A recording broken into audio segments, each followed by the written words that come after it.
Hi my friends, welcome to latest Royal Insider channel. Today I talk about when Princess Diana lay dying, a firefighter leaned in and heard her last words. When Xaiver Gourmelon attends a car crash inside a Paris tunnel, he is initially none the wiser as to who is involved. Then, as the firefighter lifts a blonde woman from the rear of the wreckage, she pulls him a little closer. Maybe she wants to speak to him. But as Princess Diana talks to the man trying to save her, Gourmelon has no idea that these will be the last words she ever utters. 10 firefighters, including Gourmelon, had raced to the scene in the Pont d'Alma underpass, and the Mercedes-Benz W140 that they had found upon arrival appeared almost completely destroyed from the front. Tragically, one of the men inside seemed as though he had already passed away too.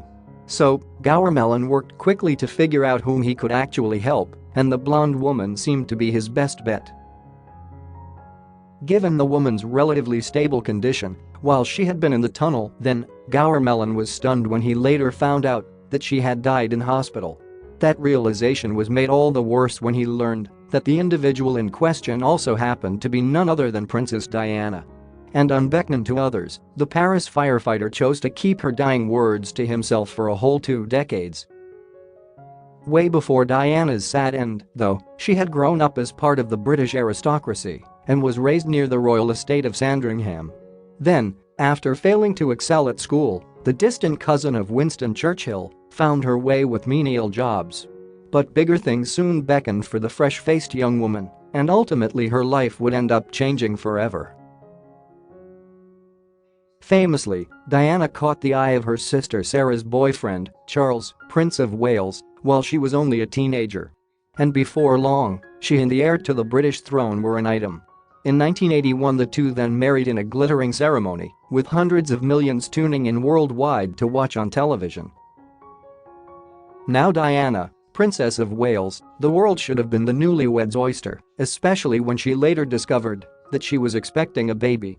But there was already darkness in Diana's life. Owing to feelings of inadequacy, she cast herself down some stairs while pregnant. The paparazzi had begun to plague her too, with snappers even photographing her in a bikini while she was with child. And further heartache was still to come. Yes, sadly, what may have seemed to have been a fairy tale union was apparently miserable behind the scenes.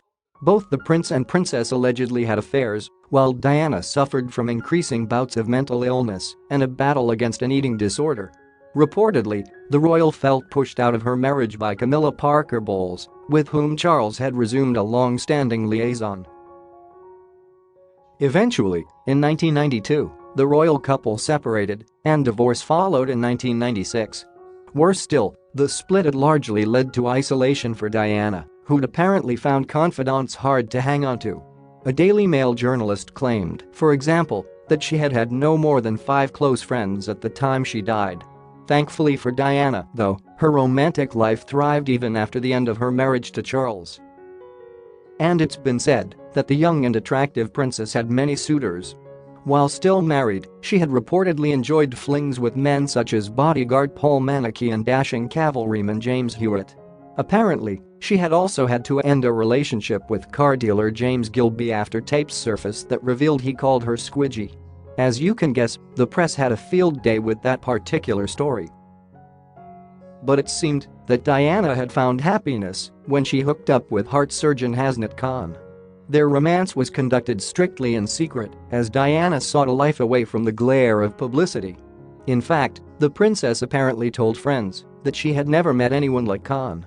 Remarkably, she had first spotted the doctor when visiting London's Royal Brompton Hospital with a friend. Furthermore, according to Vanity Fair, Khan and Diana's relationship even progressed to the point where marriage was on the cards.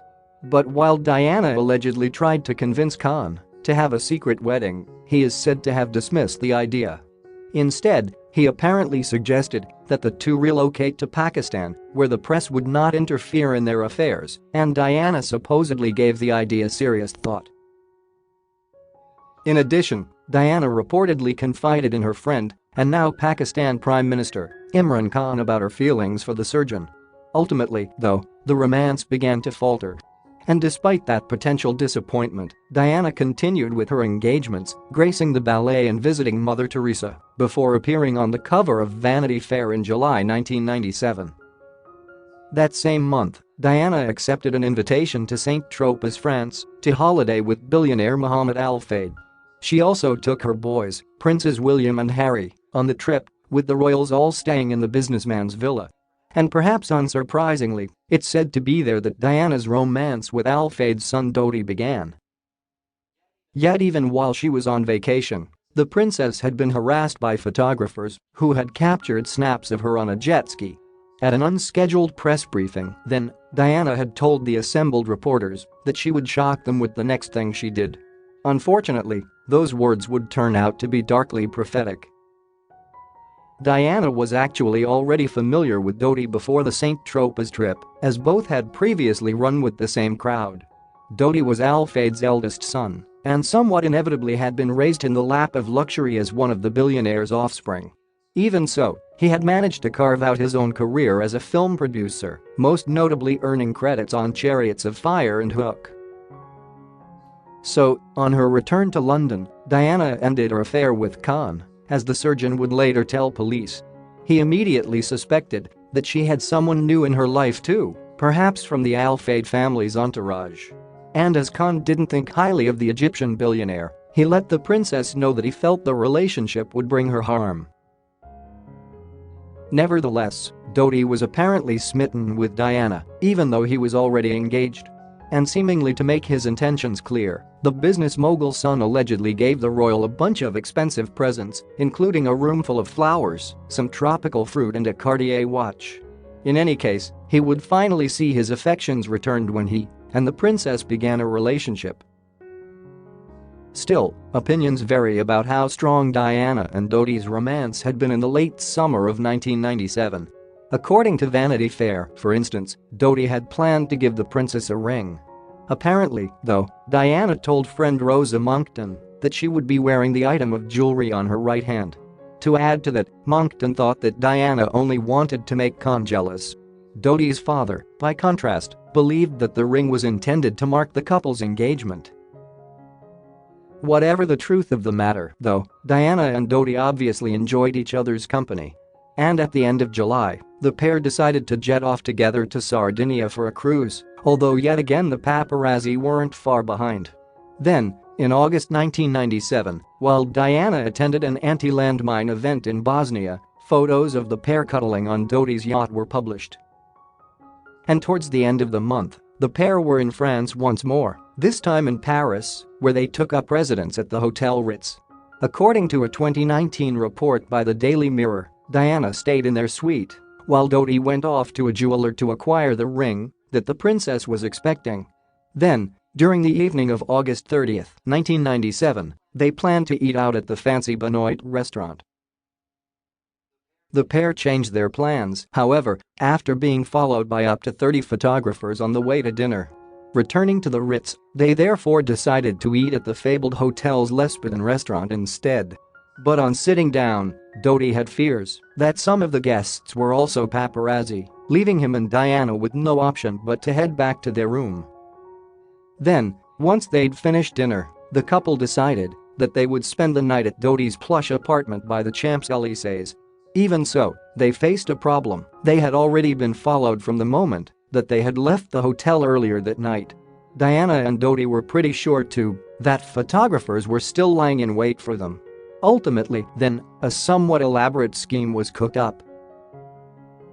In essence, it was planned that Deputy Head of Hotel Security, Henry Paul, would drive the couple, despite it being his night off. Paul would leave from the back of the hotel with Dodi, Diana and bodyguard Trevor Rhys-Jones all in tow, while two decoy vehicles would exit from the front. At this point, it was the early morning of August 31, 1997.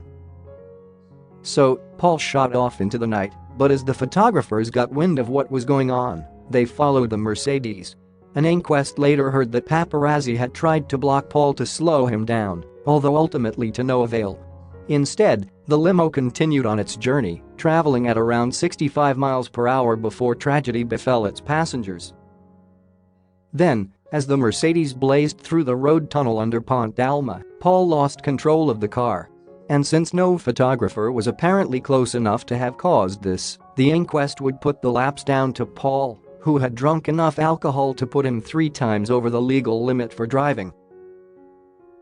With force, the car went on to plow into a pillar of the central reservation. And the crash was vicious and deadly, killing Paul straight away.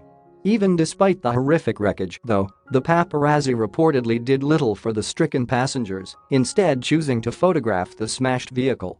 Fortunately, someone did at least call the emergency services, and a team of firefighters subsequently rushed out from the nearby Mailer station. The rescuers were headed by Gourmelon, the duty officer for that night. And in 2017 he would tell The Sun exactly what he and his crew had found. Gourmelon explained, "The car was in a mess, and we just dealt with it like any road accident. We got straight to work to see who needed help and who was alive." Gourmelon continued, "For me, this was simply a banal traffic accident, one of many that emergency services have to deal with, and it was the usual causes, speed and a drunk driver. And straight away, it was apparent that Paul was beyond help." Gourmelon added to The Sun, "When I got to the car, I could see the driver was already dead, and there was nothing that could be done for him." Sadly, things were not much better for Doty in the back of the limo. He had suffered a heart attack while still inside, with a paramedic calling his time of death once he'd been lifted out. But although Rhys Jones was also badly injured, he would thankfully survive the accident. And even in grave peril, the bodyguard's main concern was apparently his princess. Yes, Rhys Jones is said to have repeatedly asked after Diana despite the fact that the firefighters needed him to stay compassed. Finally, Gourmelon told him that none of the rescuers knew any English and he should try to be still. In the meantime, Gourmelon attended to Diana, whom he could identify only as a mystery blonde woman.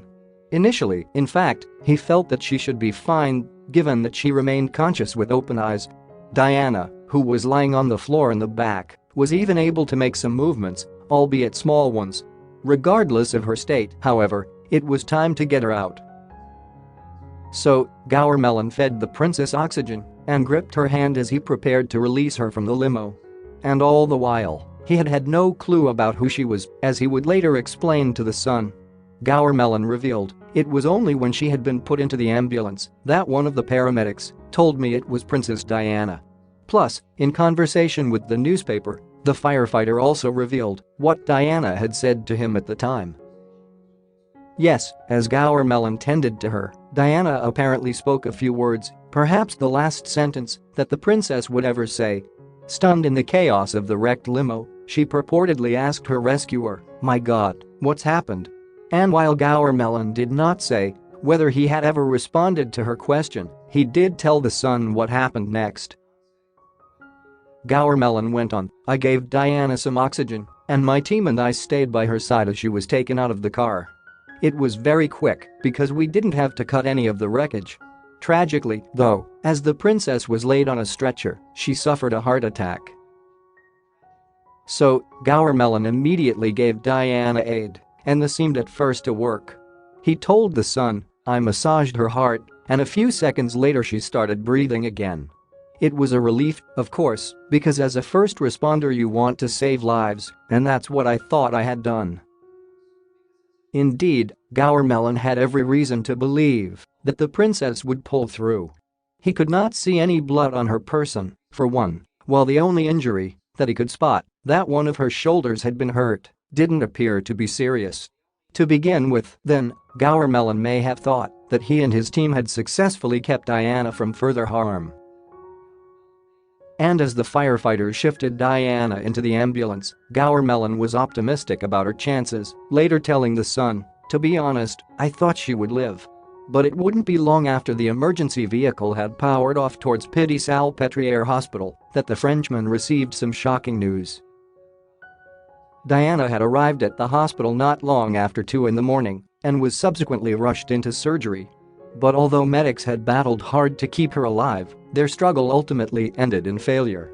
The princess passed away, her injuries, including a burst blood vessel close to her heart, invisible but extensive. And the night hadn't ended yet for Gourmelon. You see, following the rescue attempt, the lead firefighter had phoned his wife to share what had gone on. He told the Sun, "My wife was asleep, and I told her about the accident and Princess Diana. I said that she had suffered a cardiac arrest, but I'd managed to revive her. Tragically, though, at around 4 a.m., the princess was dead."